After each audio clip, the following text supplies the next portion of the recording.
Let's bring this meeting to order. Yeah, October 19th, 2021, Newburyport Conservation Commission meeting taking place on the Zoom platform. This meeting's being recorded. First item, our approval of the meeting minutes from October 5th, 2021. Do you have any changes or comments? Yeah, under old and new business, the dredging of the Piscataqua River and the material to be placed offshore of Newburyport and Salisbury. I thought that was Newbury and Salisbury. It is, you're right. It should say Newbury and Salisbury. Okay. That was all I had. Okay. Anybody else? You get a motion? Motion to approve as amended? Second, Paul Healy, Yes. Steve Moore, yes. Dan Warshaw, Yes. David Vine, Yes. Carol Wagon. Yes. I vote yes. Next item. Do we have any Plum Island updates? Yeah, I can give a quick update on the core bag project, which is moving forward this week. They're hoping to mobilize out there. We had a site visit last week, a pre-construction meeting with the consultants and the contractor and DCR. And we determined all the rocks that got placed at the end of 73rd Street during that storm and when we had the emergency with the water line, those are all going to be removed. Core bags are going to go in their place. The concrete blocks that had sort of tumbled down the beach are going to be pulled back and reset where they were before in order to support the structure of the core bags, which is how it was designed and how it was permitted. So that will happen also. And after construction is complete, the intent is to cover all the core bags with sand. And we have sand to do that. But rather than place that sand over the bags now, right before the winter season and the heaviest storm season, where it will all basically just wash away, we would expect it to wash away pretty quick. We're going to wait until the spring and then place the sand over the core bags, which will protect them hopefully through the spring and summer, protect them from a heavier load of solar rays and degradation and that kind of thing. So that's basically the update. It's really positive. They're looking forward to getting started. Is any fencing going to go around that to keep people from walking on it? DCR was asking about that. There'll be signs that go up. Once the project is complete, I don't know if they can put fencing around it because fencing on the water side would be within the high tide zone. And fencing on the other side would potentially be like at the edge of the street or property. So rather than fencing, they're going to do signage. Also, they don't really want to drive anything into the actual bags themselves. So that's the goal, is just put up some signs. Yeah. All right. Got it. Anybody else? All right. Let's go on to certificates of compliance, etc. First one is, or the only one is, Joe DBA's Kelleher Pine subdivision, certificate of compliance correction. Yes, I sent you all an email because I added this on the agenda at the last minute because we uncovered an error. Well, if you all remember, Carol may not because she hasn't been on the commission as long, but we typically get these requests for certificates of compliance for properties out in the Kelleher Pine subdivision and the other subdivisions along Hale Street, the Quail Run and all those areas. And they're very, very old. And it's really just that nobody closed these things out properly when they were first constructed. And then what happens is a property owner will go to transfer their property to someone else. And the lawyers say, we need a certificate of compliance. They come in and the commission issues one. And typically you've been issuing complete certificates of compliance for these old file numbers. But then what happens is the lawyers go and record them just with the one property, just with the one deed. And so we keep having to do the same thing over and over again for every new property owner. So in this case, what we decided to do was go back to, this was for 0510091, which is the Kelleher Pines, is 142 lot subdivision. And it was originally, this certificate of compliance was voted on by you guys in 2013. And you issued a complete certificate, as you can see here. But what we've done, but it was issued for a property on Bradbury Lane. I think it was Bradbury Drive or something. And they recorded it just for that one lot on Bradbury Drive. So what we've decided to do is go back and just correct this old certificate of compliance. And instead of referencing just one lot within the subdivision, which would have been what the applicant was applying for, we're referencing the entire subdivision. And we're going back to the original plan book and page number that was on the original application. And even though that doesn't necessarily exist in that way anymore, by referencing it and all the lots in the subdivision, we're hoping that the registry will apply it to everything as needed moving forward. And we spoke with a lawyer about this. Charlie Palmisano is handling this one. And he agreed that that was a good approach to try and take care of this once and for all. So will all some you- reference to that show up on all the deeds for every property? Because unless it does, then it could still be a problem. well, we would hope that it would show up on all the deeds for every property, but if they don't do it that way at the registry, and I don't know how the registry works at that level, but if they somehow can't do that, at least we have this that we can pull out each time someone comes in and show that this has been registered. Because what we will get back from the registry is a certified certification that this particular certificate of compliance was registered.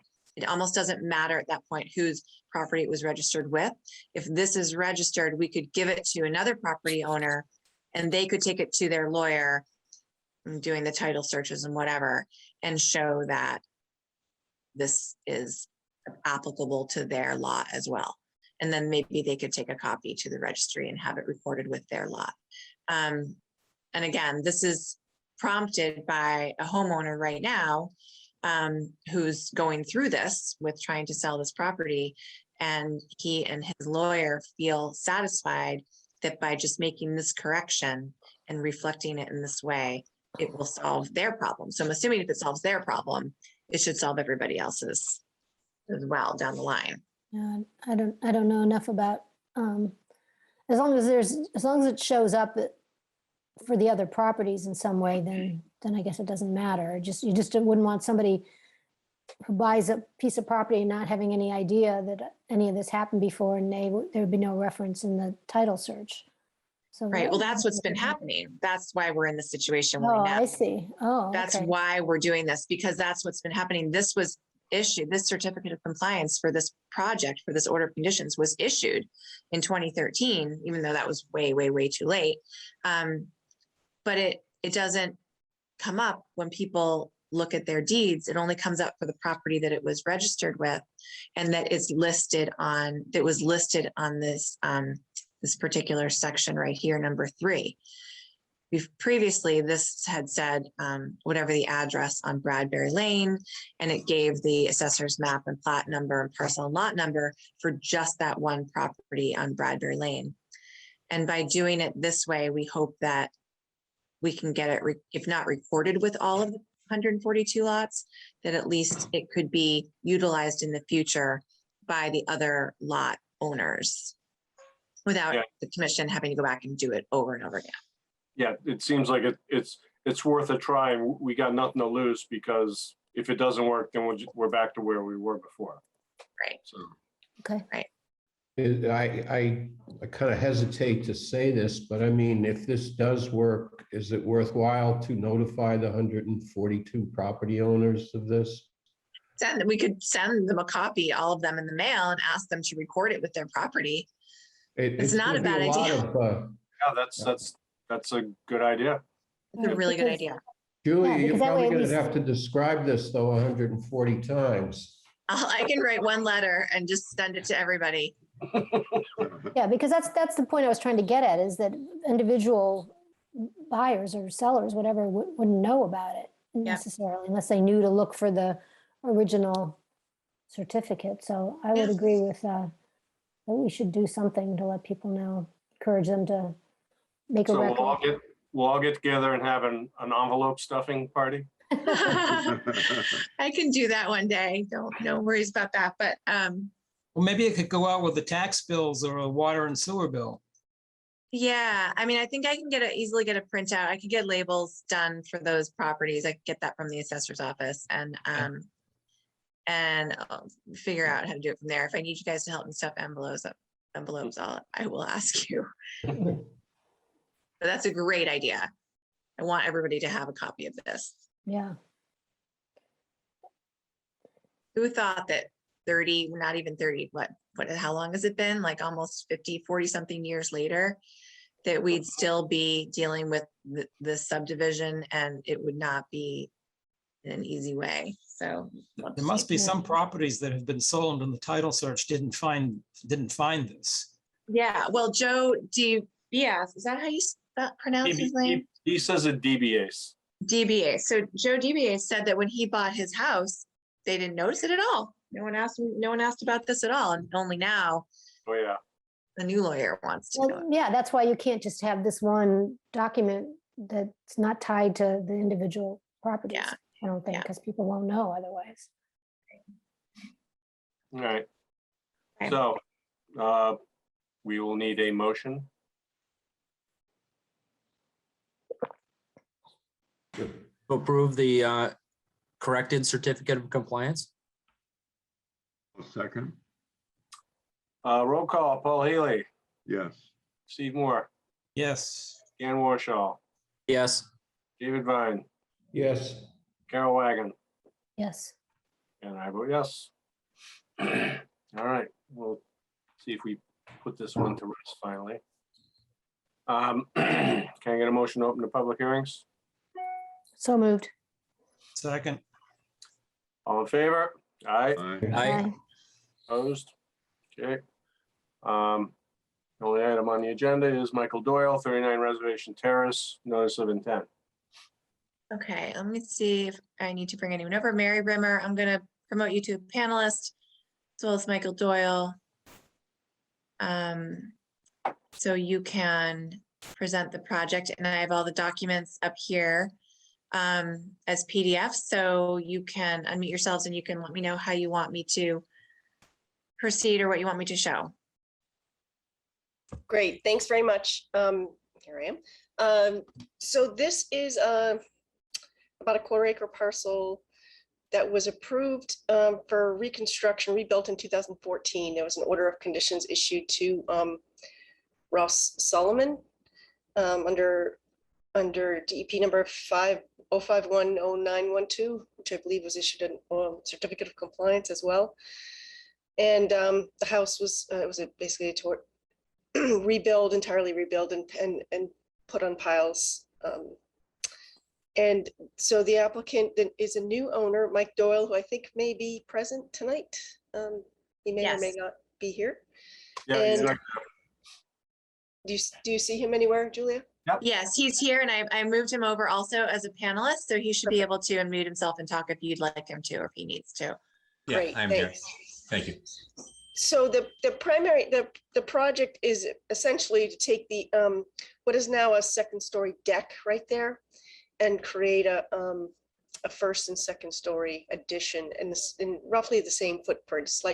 It's slightly larger so that it meets up with the west side of that, the jog right there on the left side of the first picture there. Yeah. So it's yep, and it will be elevated similar to the main body of the existing house.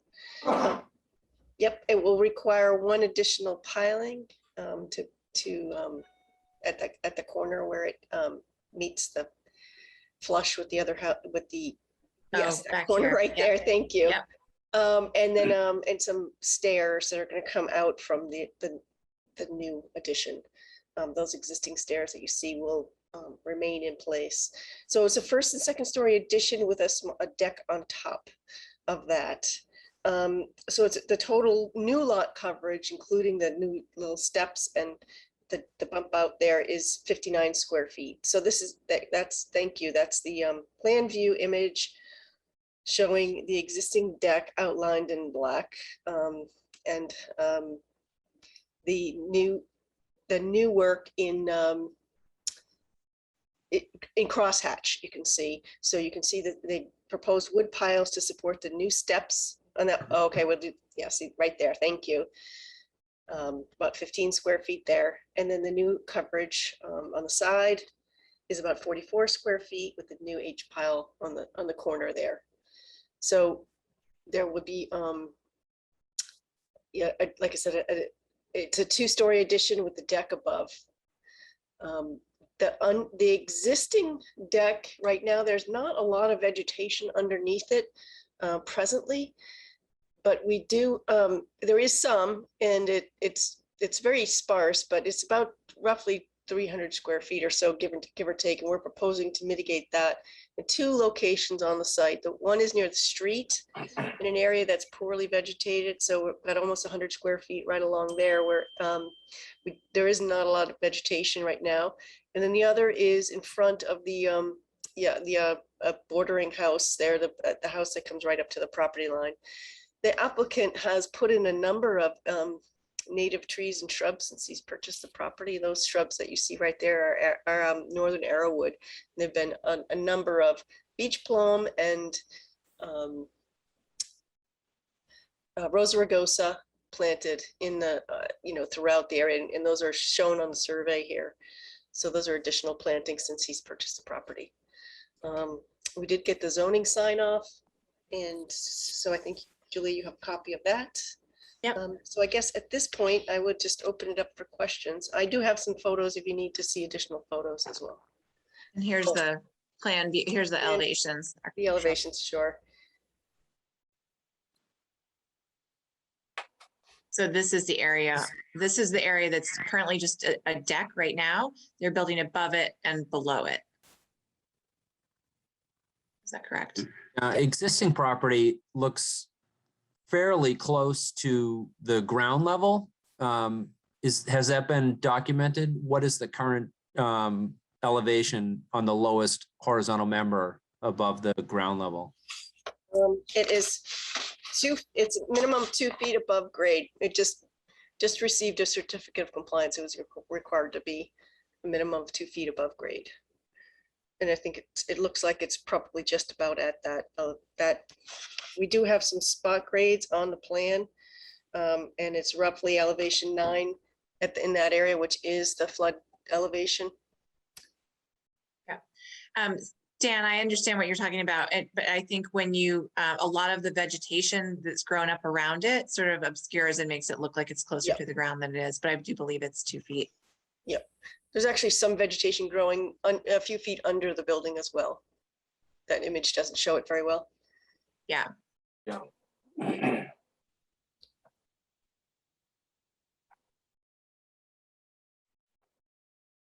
Let me just zoom in on this so we can just take another look over here. Yeah, so I'm looking at your planting plan and everything, and you're going for your mitigation planting plan, and it appears you're going around those wooden walkways. My question is, are those walkways being taken up in the winter, or are they staying there? Mike might be able to answer that. I believe they're permanent, but Yeah, no, they're designed to be taken up. okay, thanks. And they are taken up? Well, this is the first winter with them, so yeah, Okay. it will be. Yeah, they'll, November 1st, they're gonna need to be taken up. What else? Oh, Julie, can you go over to the table on the right there? Yep. So you're proposing to, according to this, you're proposing to end up with less vegetation than we start off with. That table doesn't, wasn't updated when we added the planting. So we are now proposing to have no net loss of vegetation. Okay. And how Yeah, much does the original or the existing vegetation take into account what's growing at least part way in under the current second? Zero. I assume no vegetation under the existing deck at all. There is vegetation underneath the. There existing deck. is, but we counted the entire deck space as the mitigation area to offset. So I overcounted. I didn't try to say, okay, well, part of the deck is already, you know, is vegetated. So we're going to count the whole area under the deck, and that is the Okay. area that is proposed to be revegetated. I would say maybe less than a quarter of it is presently vegetated. Okay, but so you treated it as though it needed mitigation underneath the entire Yeah. new area of footprint. I know zoning might not require this, might not consider this like lot coverage, additional lot coverage, because there's already a second floor deck. But from the Conservation Commission perspective, this now being constructed below that second floor deck would be additional footprint, so it would need to be mitigated for. Yep. When was the original, when was this most recent order of conditions issued on this and the certificate of compliance? The order is 2014, and I'm not sure I have the date of the certificate of compliance. It was like 2 years ago, I want to say like 2019, maybe. I don't have those details in front of me. I apologize. Julia, do you happen to, do you have the, is this a copy of the plot plan from that order of conditions? No, this is the site plan associated with this new project. The order of conditions for the project back then did not show this wood walk or a lot of this landscaping. So this has been added. It showed the driveway and some of the other features, but I think as the owner said that they must have just put this wood walk down. That's correct. My question is, do you happen to know in the original order of conditions, the plan that was associated with that, does it allow for unvegetated, or was that all supposed to have been vegetated at the time? Do you happen to know?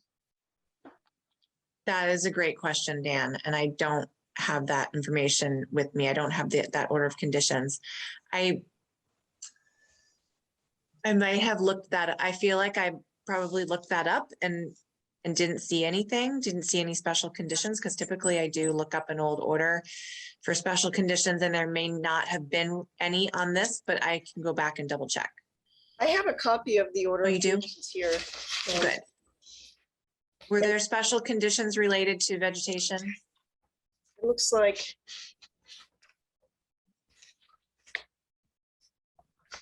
yep, there was a it was filed by Hughes Environmental, Zello and Weaver Architects. Let's see, general conditions.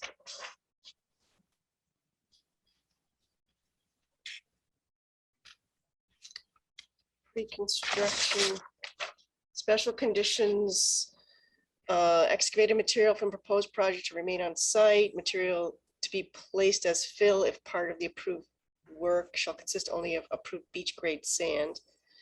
If additional soils are required for plantings, beach grade sand must be used. The applicant may use as much beach grade sand as they wish to accomplish the approved mitigation area. The material used for the driveway and parking area should be the crushed stone, clamshells, or other pervious material approved by the conservation administrator. Any dune grass damaged or destroyed during construction, either on or off site, shall be replaced in kind or on site or on the adjacent dune.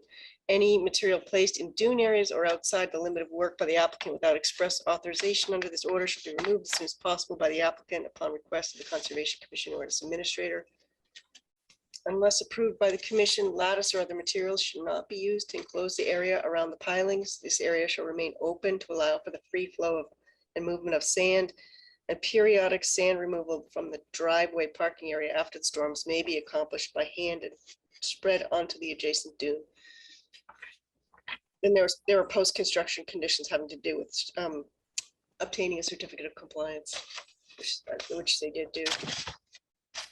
Yeah, So, well, one of my concerns right now is, now I understand you did a lot of plantings, but the whole landscaping, this landscaping plan, it looks like a lot of vegetation was removed to put in the stone areas and the wood walkways. Something like that needs to. So, Joe, I can address that. Okay. Wherever we wherever we displaced any, we replanted it on the property. It was, just so you know what the goal is here, I was kind of hoping that, we could almost be somewhat of a model, for others that were looking how to, perhaps landscape their property and still conform and comply with the conservation concerns. And so, like one of the things we put up is it's kind of a custom post and rope fence all the way around. I think it's very attractive, and it's something that is a betterment to the property, and also conforms. The next thing what I'm really looking to do with this plan, the landscaping plan was done by Debbie Labuda, a landscape architect. I don't know if you're familiar with her, but what the goal is to really replicate the look of a traditional landscape, which and so what we're looking to do is to plant as much dune grass as possible, and for the dune grass to actually serve as a lawn would be in a traditional landscape. So we're looking to add more. So anytime that we didn't actually have to displace a lot to put what we put in, because it was growing in some areas it's very lush, but in other areas it was very sparse. And so wherever we put stones in the wood walk, there was very little. So and again, anything that we did find, because to me this is like, it's almost like removing sod, right? You remove sod from a traditional landscape, and you want to keep it. You want to repurpose it, and so I'm actually looking to get more, of the dune grass in this landscape plan. So anyway, that's what the goal of the plan is. So I know it's a long way of answering your question about what the new features that went in and what they might have displaced, but there wasn't much. But whatever was taken out was repurposed. Okay. Just in the future, for any landscaping plans like this, you should file with the commission, so we can get official before and after data. Okay. It's a requirement to do that. Okay, understood. for instance, the wood walks would not be allowed unless they're temporary and considered temporary. Yeah. Those should have been permitted, or at least gone through an approval process with the commission so that we could be sure that they weren't permanent, that there were no other structures or impacts, taking place on the property. I understand. Okay. I apologize for that.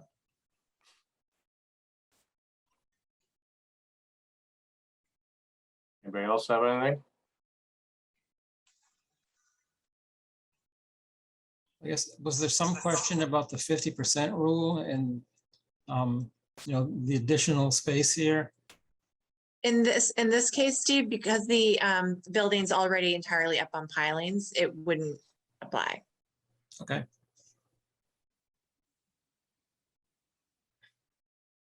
Does, I'll just throw it out there. Does anybody have any interest in a site visit for this?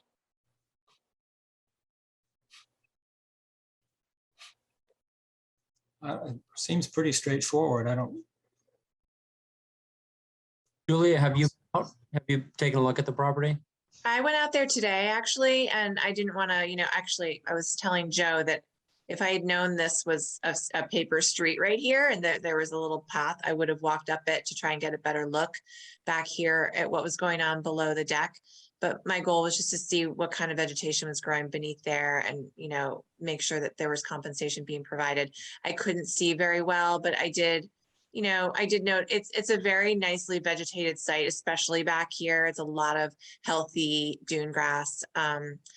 And these wood walks, I'm not really sure how they're going to be taken up and not be permanent. That's something that's maybe concerning to me because they look fairly permanent. But other than that, it looks good. I'm just happy to know that this entire area was considered what needed to be mitigated for in terms of plantings. And that was the biggest concern I had. Yeah, that entire area, the new lot coverage is about 50, like I said, 59, I think, square feet. It's a little over 300 square feet if you consider the whole deck, existing deck, and we're proposing about 318 square feet of mitigation in some areas that are unvegetated presently. That pretty much answers what my was. Where would that additional vegetation go? Because you can't tell from this. Yeah, plan. in those stippled areas in green. Oh, there, okay. Yep. Where are the walkways going to be stored? Can you How are you gonna do this? store them Yeah, under the building? Underneath the, there's a big, I want to call it a garage. It's like a huge kind of carport area there underneath the building. Yeah, I think if you go up, Julie, you can Yeah, okay. work it on the other. Maybe we can see it from the photos. Hold on a sec. Underneath here. Yeah. Okay, because, yeah, we just don't want to upset another area. And Mary, all the changes in the chart wasn't updated. Is there anything else like that this mitigation is caused some discrepancy in the filing? No, and I apologize. We just got the revised plan about 2 hours ago. So, we just didn't get the updated table as well at the same time. So I can provide that for you with the mitigation numbers. Yeah, that table should be updated for the file. And you can see that lower photo along the curve of that walkway that goes out to the little circle. The lower photo there, yeah, that's right in front of that. That's the area that's proposed to be planted. This just doesn't have anything. And then in front of that house that's in the background there, it doesn't really show, but there's about an 8-foot bare area in front of that deck of that house, and then along the side of the house. That property line goes right up to the deck of that house, the corner of that house. So it's that house, the chimney is on the applicant's property. Make That's how them take it close down. it is. Can I ask a question, Julia? Can you go back up to the other view? There was a square area on the map. Oh, on the plan, sure. Yeah, plan, sorry. That says, I can't quite read it. I think it says stones, and then that's connected to the wood walk. I didn't know Right what that here? mean. Yeah, what's that mean? This area, I think it's Yeah. another sort of patio area, am I right? Yeah, That's correct. Yeah. it's just like 1-inch stone, It's, or maybe yeah, less than that even. it is. It's pea stone. Pea stone, yeah.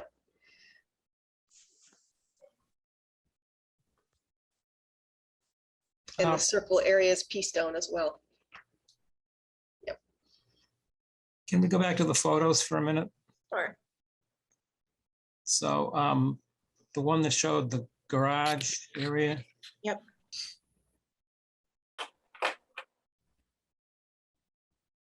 I guess that's not it. This one? Yeah, this one.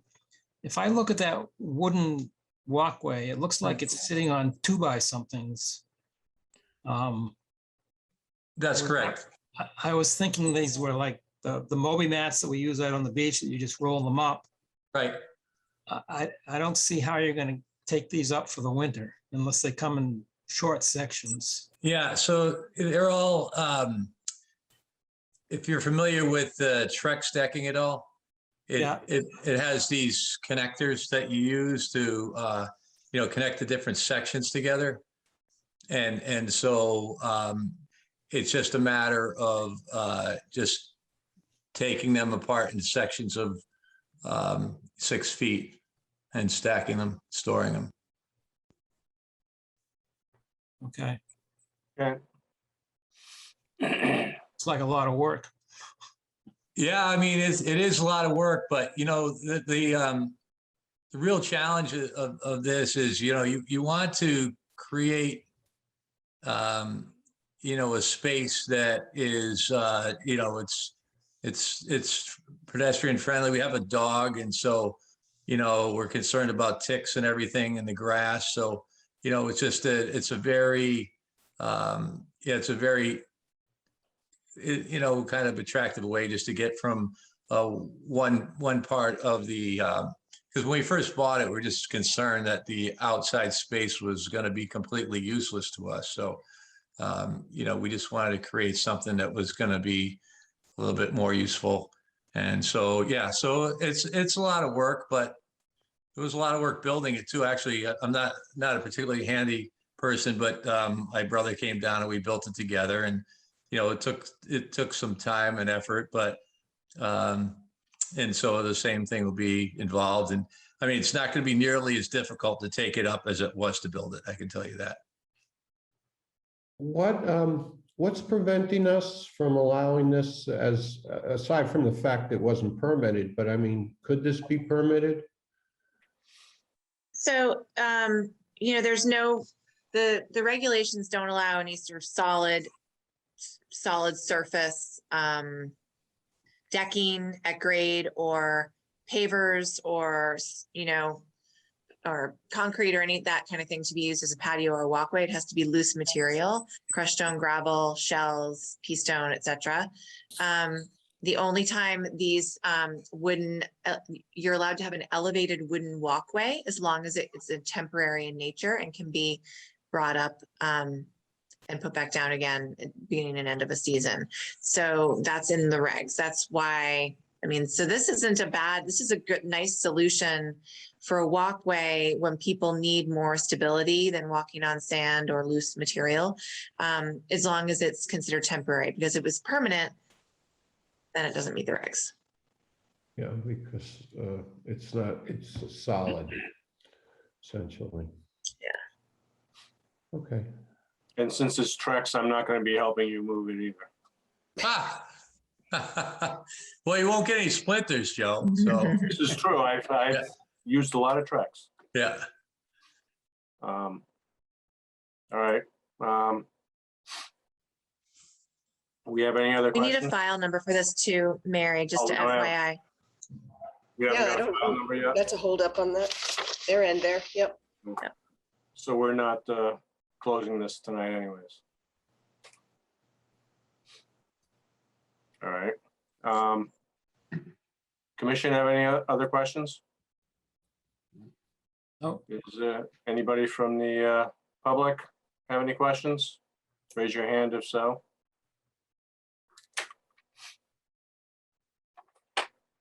All right.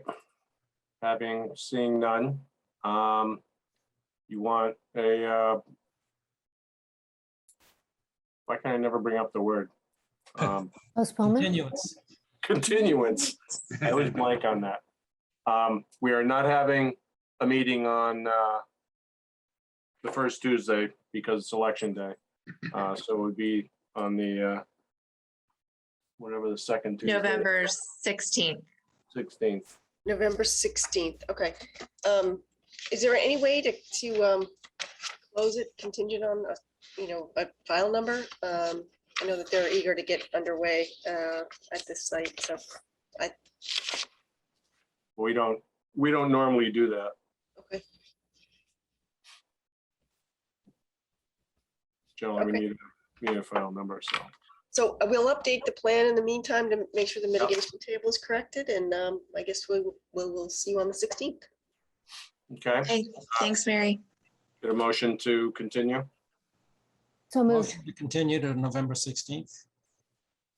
Thank you all. Thank you all very much. All right, thank you. Thank you. I heard a second. Second. Gretchen, you can decide on that. All right, roll call, Paul Haley, Yes. Steve Moore, Yes. Dan Warshaw, Yes, David Vine, Yes, Carol Wagon, Yes. and I vote yes. Do we need to see at that next meeting the previous plans or the previous? I will dig them out and I'll get them in PDF form so I can pull them up at the next meeting. Just so you all can make sure you're comfortable with what may have changed. Okay, thank you. Thanks. All right, can I get a motion to close the public hearings? So moved. second, All in favor? Aye, Aye. aye. opposed? Okay. Next item is enforcements and violations, 3Q Street. Right, so for those of you who weren't there, we had a good site visit last Friday with Lisa Mead and Tom Hughes and Bill Barrett, and walked the site. Joe took a lot of photos. These are the aerials that he had brought out before. Joe, you want to give a presentation of your Sure. photos? Yeah, so we walked around the landscaped area. And we could see that there were some large boulders brought in. And I couldn't see all of them because I didn't try too hard, but it was pretty well vegetated around them. We did discuss the plantings. I believe he has a planting list that I think Tom's gonna put together, and I guess we'll see what's actually planted in there. I do know that these ornamental grasses, I don't know if the seed pods, those top furry seed pods there, whether there's any viable seeds out of them, but those things were all over the place. I don't know whether they can take over an area or not. So you want to go down to the next one, Julie? So then we had this faux bluestone wall that was added to the blocks that are there. And so I pulled out in the our Barrier Beach regs. There, can you go back up to the other one, Julie? Yep. Construction or alteration of any coastal engineering structure shall require review and approval by the commission. From what I know about walls like this, I don't think the only attachment to those blocks is the concrete along the top edge. Maybe it is, but in a lot of cases, they do anchoring further down, and there may very well be anchors into these concrete blocks holding that wall up. So, and you go down to the next photo, you can see these blocks, this wall comes up higher than the blocks. So they've materially changed the coastal engineering structure, which I'm of the opinion that this wall's got to come out. And I'd like to know what they did to the blocks to get it to stay up there, because I can't believe that the only thing anchoring that whole wall to those blocks is that concrete there. Yeah, I'm and just that's going to zoom in real quick, Joe, I just want to zoom in Yep. and see here. Okay, so this is actually wider than it looks from the top. Looks like it's almost two levels when you go down a little bit. I'm not sure. Are you seeing that? Yeah. And it looks like I had originally thought that they poured concrete in between the blocks and this new sort of concrete stone facade. But now it looks like they just capped it. I'm just not sure. I don't know if the thing is stable or what. Yeah, and you know, they've changed the blocks. You know, there was no permit. They've changed them. We don't know what went into putting that up there. And I don't know, but I'm personally not comfortable with allowing them to keep that. Regardless of if they take off the top course or not,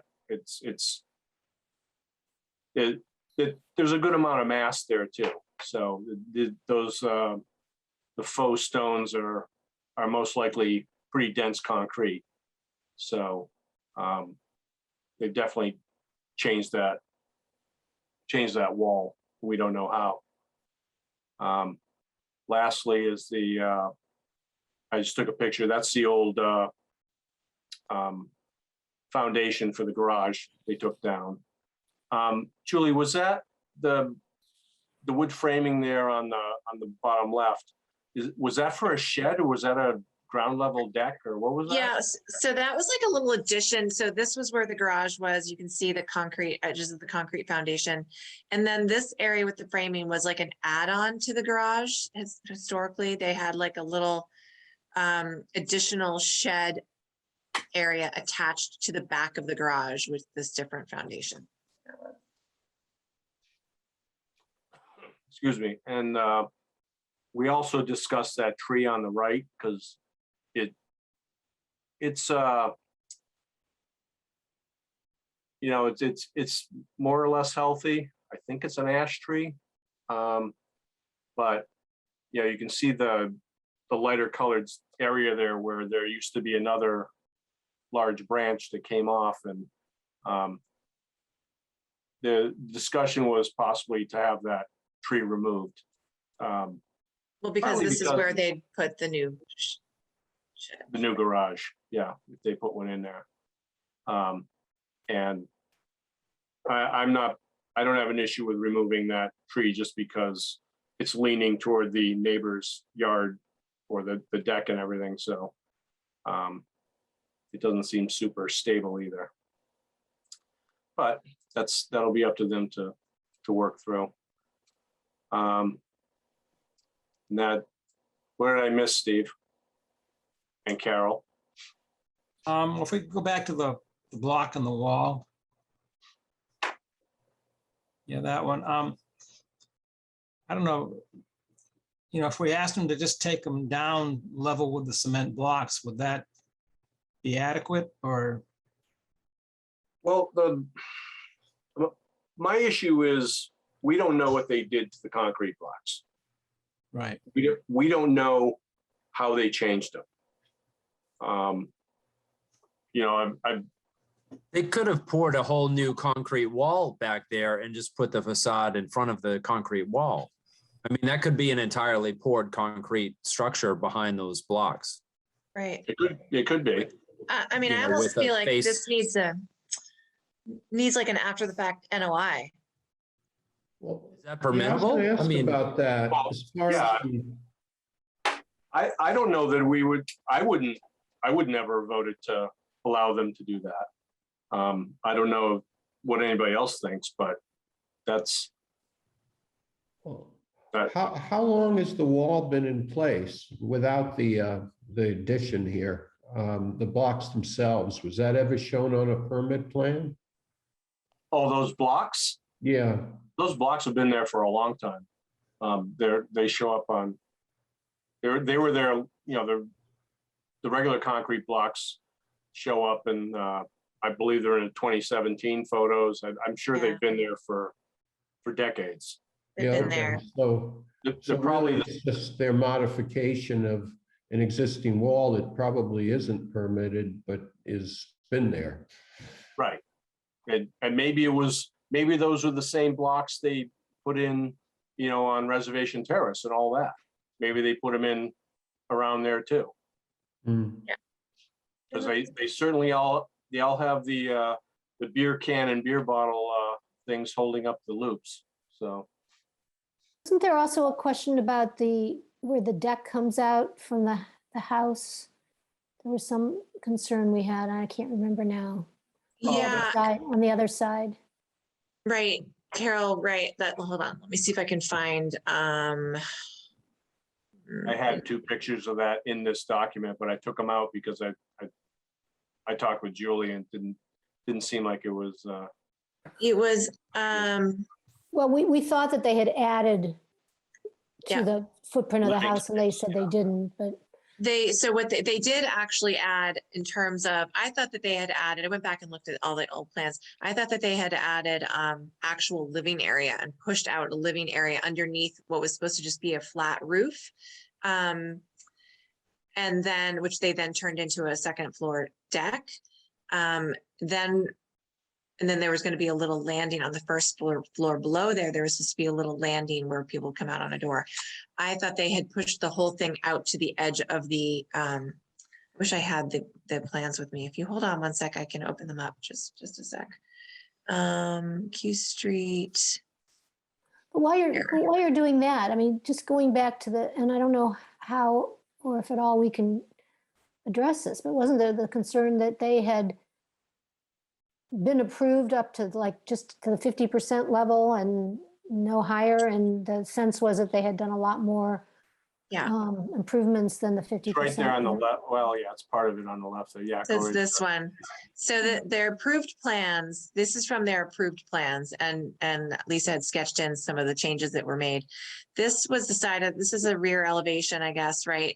Here's the fireplace. This was supposed to just be a flat roof up here over this piece of first floor living area. Instead of this just being an unfinished flat roof, they turned it into a second floor deck. But additionally, they pushed out and did a landing, and they pushed out the second floor deck so that it extends all the way to the edge of the main house. So it comes all the way out to here.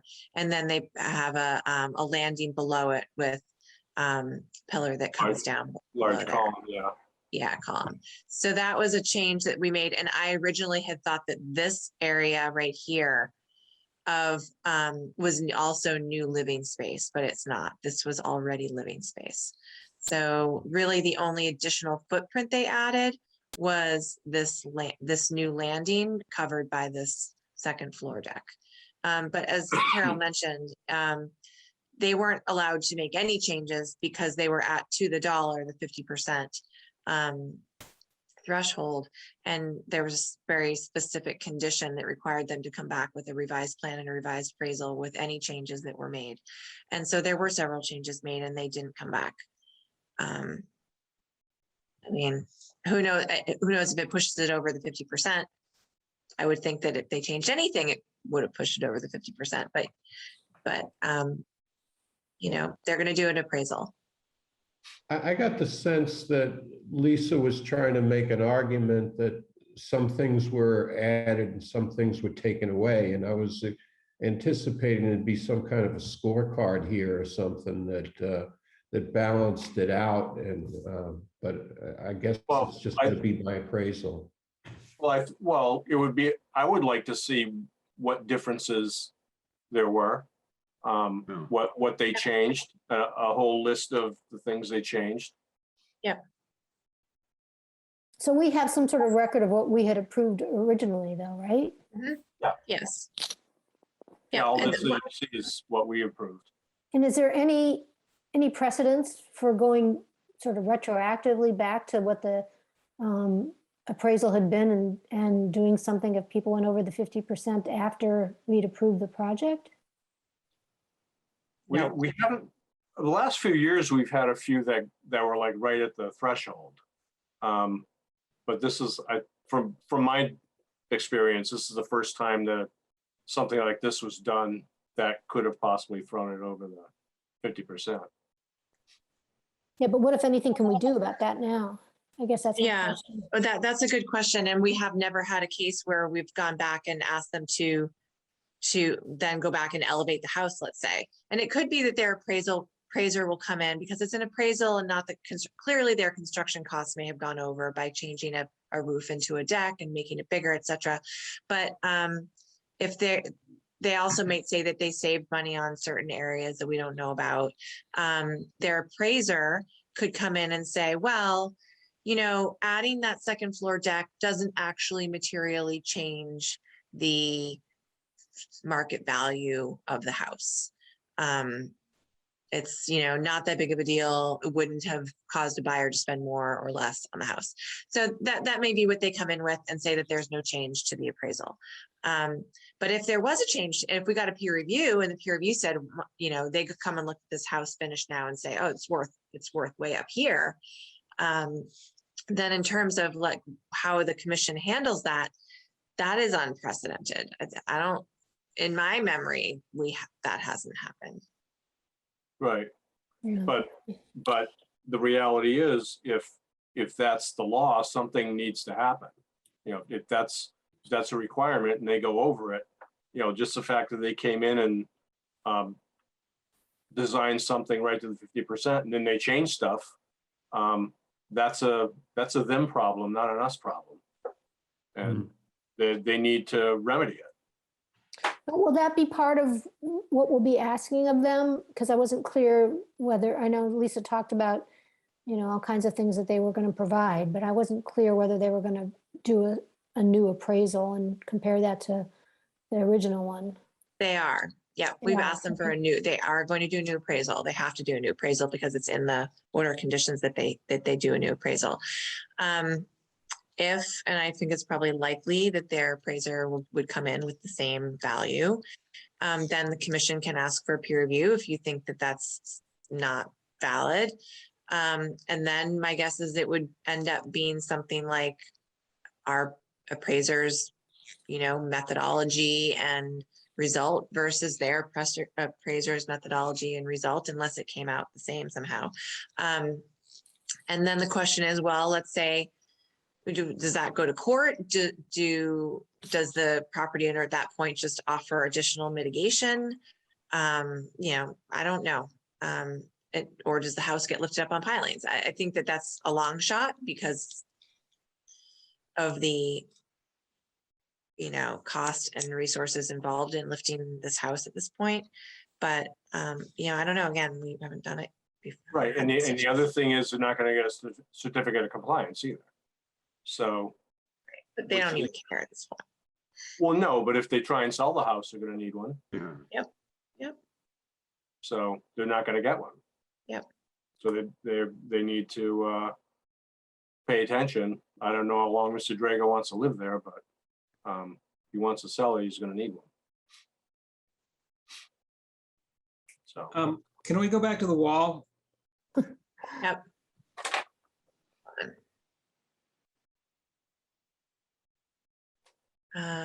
Here. Okay, so does it matter to us how that was constructed? I mean, if those new blocks are just sitting on the ground versus attached to the existing cement blocks, is there a difference in what we would ask them to do? The reality is we don't, number one, we don't know in what way adding that changed the function of the concrete blocks. We have no idea what they did. That's one thing.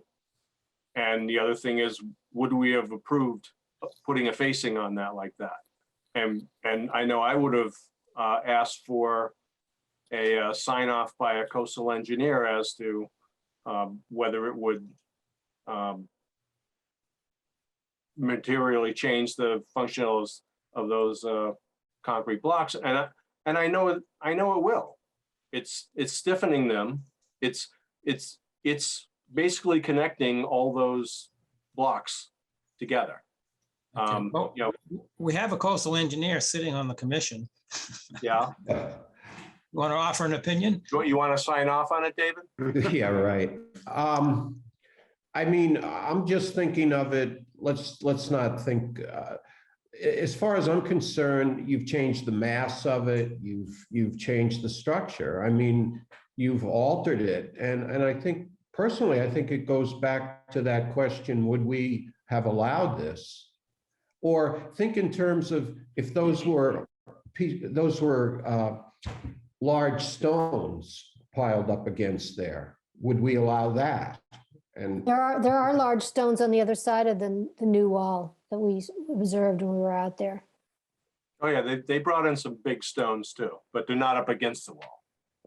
well, yeah, but I mean, if they were these stones, we'd probably ask them to remove them. It's only because this has some nice look to it that we're really having so much trouble deciding on this. Yeah, well, that's my point too. They've changed the mass and they've changed the function of those blocks. Okay. So we're thinking of asking them to totally remove it. That would be my preference. Well, my concern with the blocks is that if they're not secured properly, I mean, regardless of whether or not they should have been put there or not, and whether or not they were permittable to begin with, at this point, are they causing more harm than good in terms of the safety? Are they going to be a hazard if this is the V zone, if there's high wave energy, if there's a storm that comes in, that we know storms can knock these blocks off their foundations? Could a storm, because this is elevated higher than these, could it work its way through eventually over time that concrete cap? And then eventually a storm comes along and pushes that facade off and breaks it up, and pieces of the facade go flying and become hazardous. I mean, I just am not sure it's a safe way to even, whether it's you want to facade the wall because it doesn't look nice, or whether you want to reinforce the wall to make it stronger. We don't know if this was the right thing to do. That's my concern. Yeah, Well- they made a material change to that wall by adding this one. So unpermitted too. Okay. All right, so I understand everybody's reasoning. The landowner next door did the same thing. Correct. So we need to go after them also. Yes. Well, we need to decide what we're doing with this one Right. first. And then I'll need Steve, to what do you do- mean? Steve, what do you mean by they did the same thing? Oh, because the wall continues around? Yeah, the cement blocks continue around, and this veneer that was put on That's continues onto the other neighbor's property. Yeah.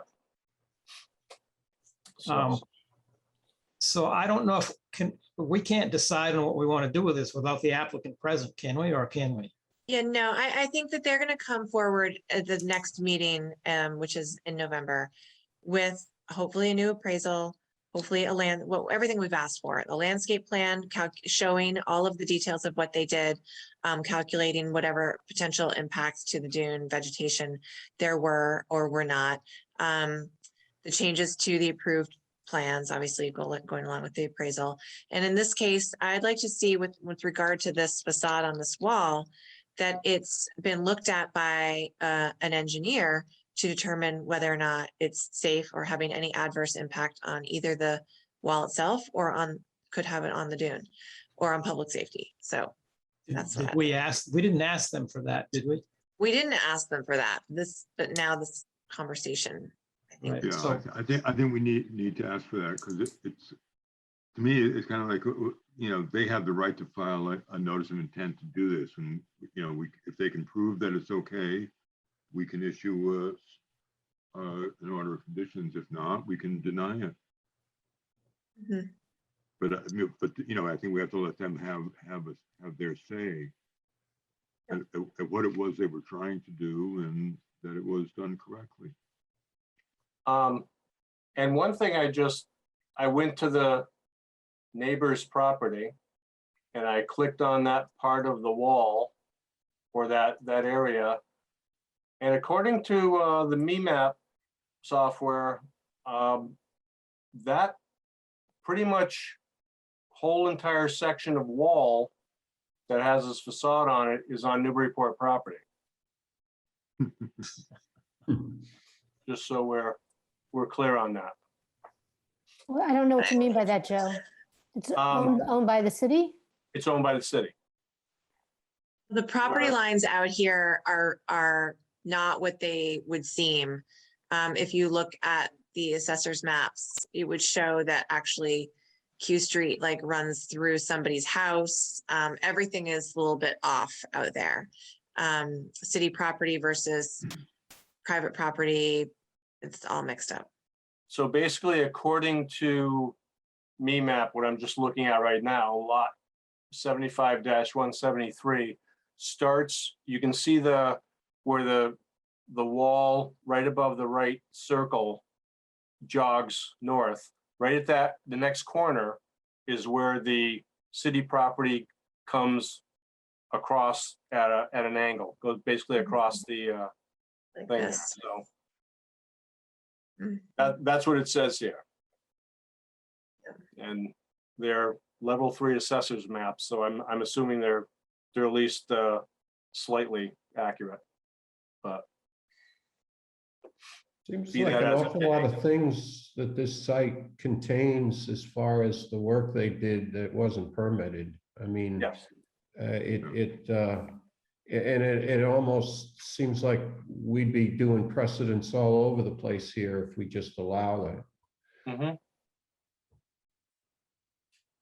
yeah. So Julie, do you want to ask them for an engineer's report on that wall? I will, yep. Well, and that's fine. I go back to would we have approved something like this, regardless of an engineer's report? No, I agree with you, but I think it would be good to understand whether some of the other factors regarding that wall, because maybe we would have permitted it. Yeah. Well, I would just point out that on Reservation Terrace, we actually required the city to remove blocks that had been there as opposed to reinforcing them. Right. Yeah, that's what keeps coming up here is they just plain shouldn't have done this.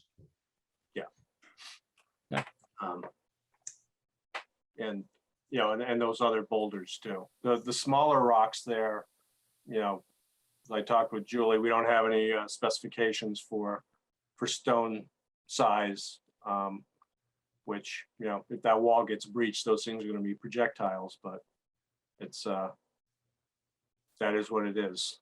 But the large stones can't be there, I don't believe.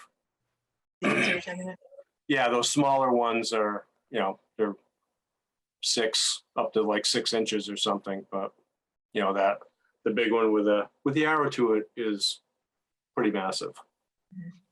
You can see them from aerial photos. You could see them between the bushes. They were Yeah. hidden somewhat, but they were definitely there. So, So I think we'll know more after we hear from the applicant. Yeah.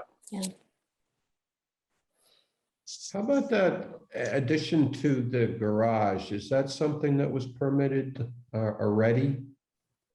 Or just in? That- I think it was already there. I think it was always there. It probably predates. Yeah. It looked pretty old and decrepit. Well, that was and the another last issue. time- Sorry. The last time there was an order of conditions on this site was when?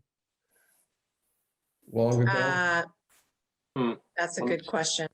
I mean, Let I me see. think it's, if ever, pretty old. Maybe.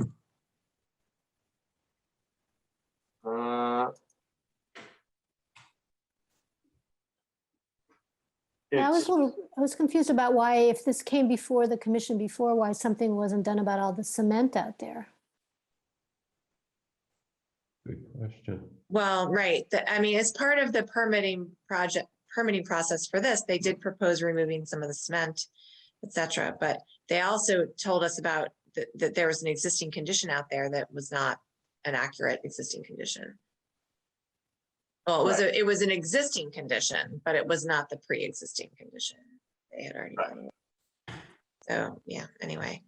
Yeah, according to MeMap, it's not showing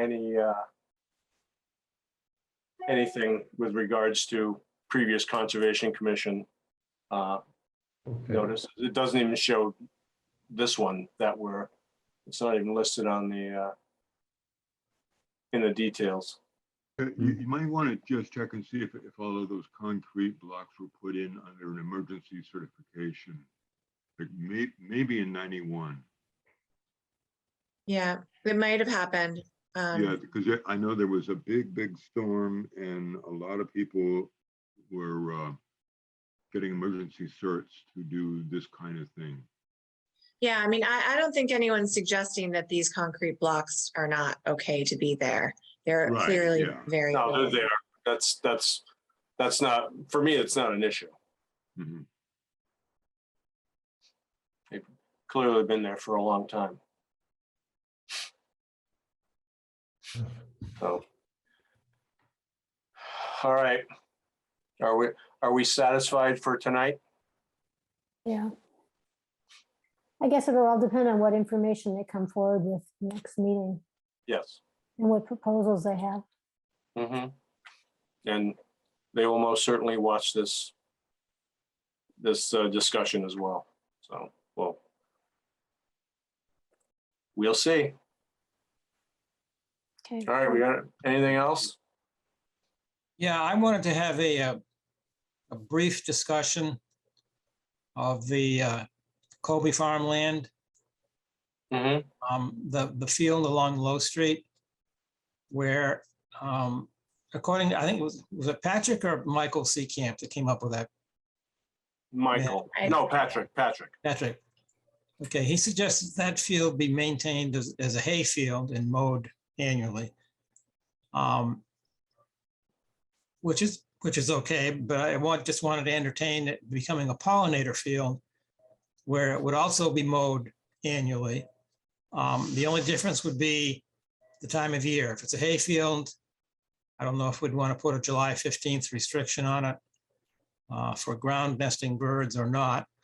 Whereas if it's a pollinator field, it will be mowed late fall, early winter when it's dry enough out there. That's the only thing, do we want it to be a hay field or a pollinator field? Yeah. And we have our consultant, our open space management consultant has talked with Jerry Mayette and Matt Kazaki about mowing that or haying that field. And Jerry Mayette seems to be interested in that, with all the caveats that may bring between fertilizing and any kind of connections to the Cooper North area too. Jerry has expressed a desire to put a gate at the Hale Street entrance on that field, which I don't have any issue with, as long as the city has the city and Makazaki have keys to whatever lock is on there. But as I've said before, I really want to see him open up his property for recreational, passive recreation. People can walk through there officially. But this is a decision. We need to decide what we want to do with the Low Street, Colby Farm Lane area. And I don't have an issue with it being a pollinator field, but I don't think Jerry's going to have any interest in mowing it. If so, he wants. We would pay him presumably. We'd have to pay him as opposed to him paying it and not paying. If it were a hay field, would we ask him to mow the other properties associated with Colby Farm for free in exchange for that- getting hay. That's a distinct possibility. Okay. And that's something we can discuss too. If that's something the commission wants to have done, you know, you talking about lot number 1 behind there? Yeah, Yeah, you know, I know there's a good amount of woody vegetation back there too, but we can certainly have that as part of the deal. If Yeah. we just have him mow this, and can we do parts of the upper, you know, the backfield as a pollinator field and let him mow the front ones, or let him hay the front ones? well, I think the existing the field along Hay Street is a good hay field. The other part of the property, I don't think has been hayed or mowed in any way for a long time. Right. So I would suggest that all be, is, you know, pollinator. Okay, yeah, so I was confused as to which one you were talking about. You know, I'm totally good with having the Low Street, the one facing Low Street as a hayfield. That's not an issue. Okay. And then just, And everything else be a pollinator. yeah. Anybody else have any comments on this? I'm getting tired of talking to Steve. My only comment is that there may be some interest, and maybe this was how it was developed in terms of being recommended as partly a hayfield in the beginning, is for the preservation of that historic agricultural use out there.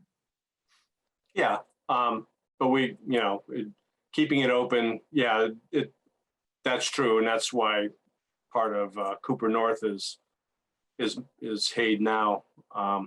But you know, the whole thing was hayed before too, and then we stopped the back part from being hayed. But no, I think a hayfield would look nicer, and especially if we get that fencing out of there and get all that garbage that's growing up around the fencing taken out. It would certainly look a lot nicer. I think that the back lot, it would be great to have the pollinator meadow back there. I mean, that's becoming so much of that's a new, you know, problem that we're dealing with, is providing habitat for the bees. So we really need that pollinator meadow. We need as much of that as we can get. So if it's not being hayed, let's use it as a pollinator meadow. And in exchange for the hay on the front, he comes back in late fall, you know, around Thanksgiving, boom, hit that back area, and we have a nice, well-maintained pollinator meadow in there. Right. Yeah. Yeah, no, works for me. I see Paul nodding his head. Yeah, no, I think that sounds good. Okay. Julia, do you want to convey that to the consultant?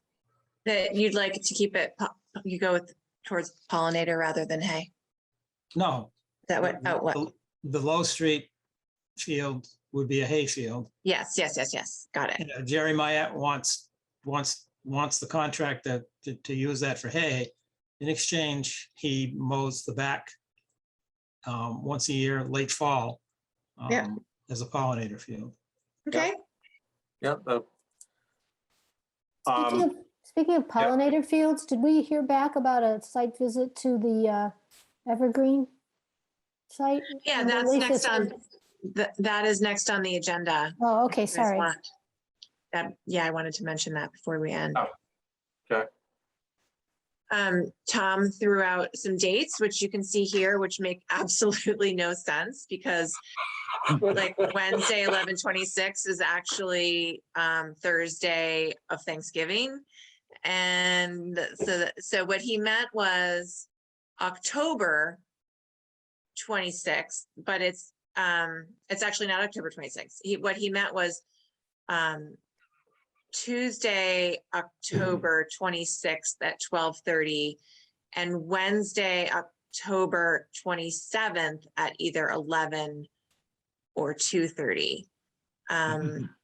So this is a little bit mixed up, but so it's the 27th, the 26th, and the 27th. And that's a Wednesday, a Tuesday and a Wednesday. But I None of can't those make it. work for me. I'm Good, not gonna okay. be able to make any of them. None of those worked for me either. You don't necessarily need me there because I'm out there a lot, and you guys really need the site visit. But Dan, does the 28th work for you?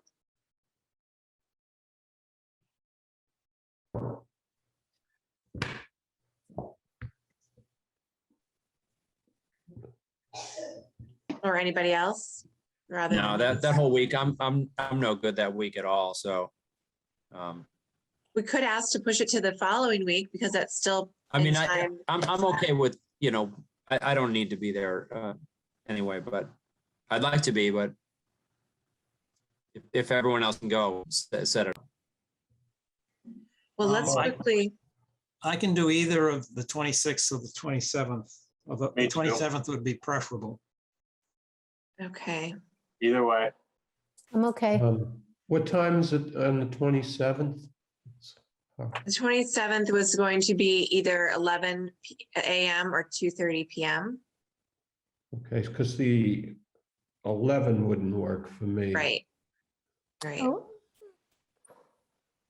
But. Does Thursday work? The 28th, does Thursday work for any of you? Either yeah, like around 4? 28, 4. Yeah, that would work for me. Yeah, I could do that. yep. I'm sorry, what are we talking about now? The 28th at 4? Yeah. Yeah, I could do that. Yeah, that still doesn't work for you. So do we have David, Steve, Carol, and Joe? Mm-hmm. Yeah, Yeah. and I should be able to. And Paul, you can do that too? Okay. I You're not think on my so. screen right now, Paul, for some reason. There you are. Okay, then let's get back. I'll get back to Tom and I'll suggest 4 p.m. on Thursday, the 28th. And see what he says. If possible, we also have another project coming up on our agenda, which would be 6 Perkins Way Certificate of Compliance. That's another CCAMP project. And and I think it's a good idea that we go out and have a site visit on that one. If we did a site visit at both Evergreen and Perkins Way on the same afternoon, would that work for you all, or is that taking up too much time? Yeah. Works for me. You saying before or after? How do you- Probably after. Or It's we gonna could be maybe, getting dark. Yeah, it's Yeah. gonna be getting dark. maybe we do 3:30 for Evergreen and then do Perkins Way after, or start at Perkins at 3:30 and do Evergreen after. Yeah, Evergreen's gonna be a lot bigger walk than Perkins, I would think. Yeah. Okay. Okay, so maybe we'll end with Evergreen. So I'll suggest that, and I'll get in touch with CCAMP too and see if we could maybe do them on the same day. Okay. So for that, Where is Perkins Way? I can't place it. In the industrial park. Oh, okay, that's the one, it's off of Parker Street. okay. It's in behind, I don't know, Alpha Laval or something like that. Okay. Yeah.